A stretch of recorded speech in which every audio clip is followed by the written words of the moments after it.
Dan kita beralih ke informasi lain, Kepala Gugus Tugas Percepatan Penanganan Corona menyatakan alat tes corona digunakan untuk mereka yang berada di garis depan penanganan corona dan masyarakat yang terduga terpapar. Selengkapnya berikut adalah petikan wawancara Bernadetta Ginting dengan Kepala Gugus Tugas Penanganan Corona, Doni Monardo.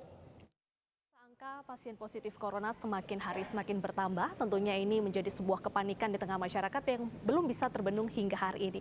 Dan bagaimana penanganan percepatan COVID-19 ini, kita akan bertanya langsung dengan Kepala Gugus Tugas Percepatan Penanganan COVID-19, Bapak Doni Monardo. Apa kabar Pak Doni? Kabar baik, Mbak. Sehat terus ya Pak ya? Alhamdulillah. Baik, Pak Doni, pemerintah ini kan sudah mengeluarkan berbagai macam kebijakan. Dari akan mengadakan tes massal, lalu juga sudah menghimbau para pekerja untuk bekerja dari rumah. Tapi tampaknya angka pasien positif corona ini semakin bertambah. Apa sebenarnya yang kurang maksimal dari penanganan ini sejauh ini? Evaluasinya? Yang pertama saya koreksi tes massal ya. Jadi tes massal ini lebih kepada petugas kesehatan, tenaga kesehatan, dokter, kemudian perawat, kemudian pekerja rumah sakit, dan juga pengemudi mobil ambulans dan juga mobil jenazah.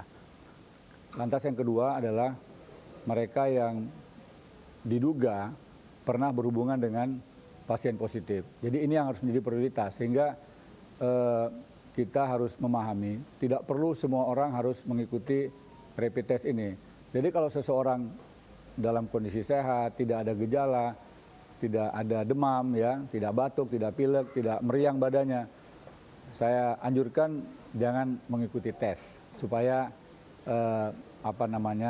alat untuk pemeriksaan cepat ini diprioritaskan kepada mereka yang sangat membutuhkannya.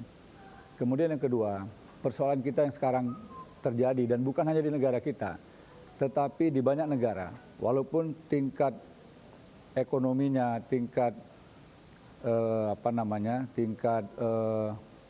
kedisiplinannya juga sudah baik, tetapi menghadapi wabah virus ini ternyata tidak mudah gitu. Jadi yang perlu kita galakkan sekarang adalah kesadaran kolektif dan juga kesadaran individu untuk memahami bahwa virus ini adalah penyakit yang sangat serius, penyakit yang sangat berbahaya.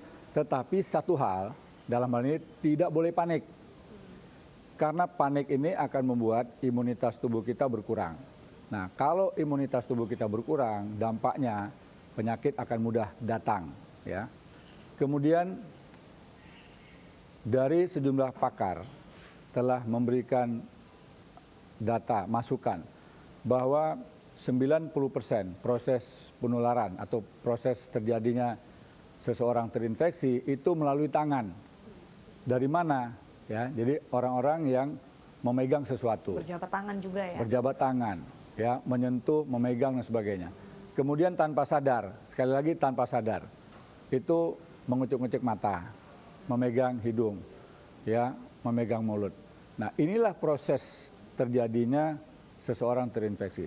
Jadi kalau seluruh orang, seluruh masyarakat itu bisa paham, maka kita bisa mengurangi risiko.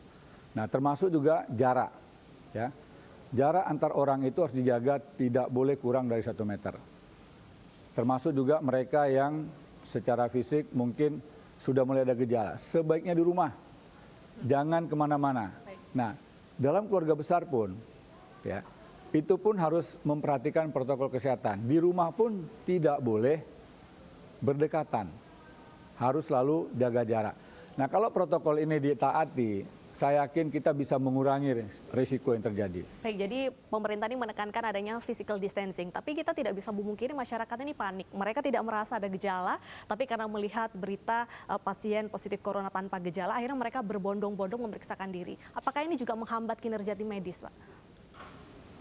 Yang perlu disadari sekarang adalah kita bergerak semua, seluruh tokoh di pusat, di daerah. Kemudian para pimpinan di daerah, gubernur, bupati, wali kota, sampai ke tingkat kelurahan dan desa, itu harus memberdayakan seluruh komponen yang ada. Seperti desa itu punya posyandu, Karang Taruna, punya PKK. Nah, kalau ini diberdayakan, maka masyarakat akan bisa lebih memahami dan disampaikan dengan bahasa lokal.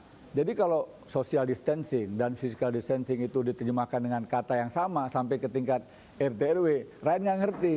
Jadi harus pakai bahasa daerah juga. Pakai bahasa daerah. Ya contoh apa namanya bahasa mana nih? Ya Jawa. Jawa, pakai bahasa Jawa. Ya di Papua, pakai bahasa Papua. Jadi rakyat itu harus tahu.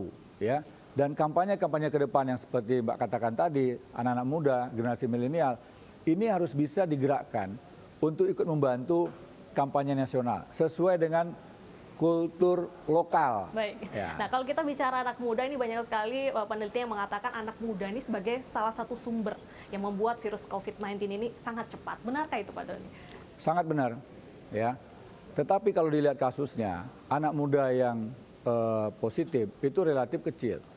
Ya, jadi mereka karena imunitasnya bagus, sehat, ya, tidak ada gejala, mereka secara fisik ya aman-aman saja, tetapi ternyata sudah punya virus di dalam tubuhnya sebagai carrier, sebagai pembawa virus.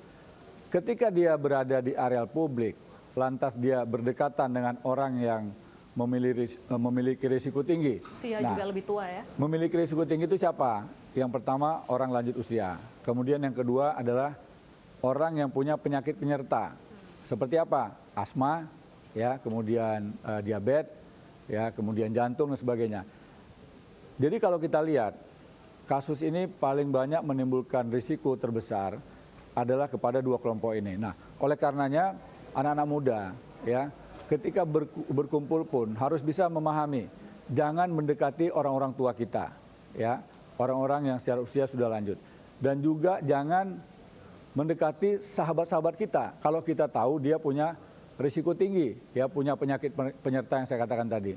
Baik, Pak, ini himbauan dari pemerintah untuk bekerja dari rumah tentunya masih ada kemungkinan diperpanjang. Mungkin bisa diberikan pesan kepada masyarakat agar lebih sadar bahwa sebenarnya virus COVID-19 ini berbahaya buat kita. Ya, virus COVID-19 bukan hanya berbahaya, tetapi sangat berbahaya. Ya, telah menimbulkan korban jiwa mencapai lebih dari 17.000 orang di seluruh dunia. Ya, telah menimbulkan penularan ke hampir 1,5 juta umat manusia di dunia ini. Jadi jangan lagi anggap enteng, jangan lagi menganggap remeh, tetapi juga jangan panik, ya, karena panik bisa menimbulkan imunitas yang turun. Dan yang penting di sini adalah kita tahu bagaimana cara supaya kita tidak tertular. Kita harus tahu, ya, bagaimana supaya kita terhindar. Jadi kalau upaya mitigasi kita berhasil, insya Allah kita selamat. Gitu. Baik, terima kasih atas edukasinya kepada masyarakat. Semoga masyarakat juga bisa lebih sadar bahwa social distancing, physical distancing sangat penting untuk kondisi kita saat ini. Terima kasih atas waktunya Pak Doni Monardo. Sehat selalu, Pak. Ya, terima kasih. Salam tangguh. Salam kemanusiaan. Salam kemanusiaan.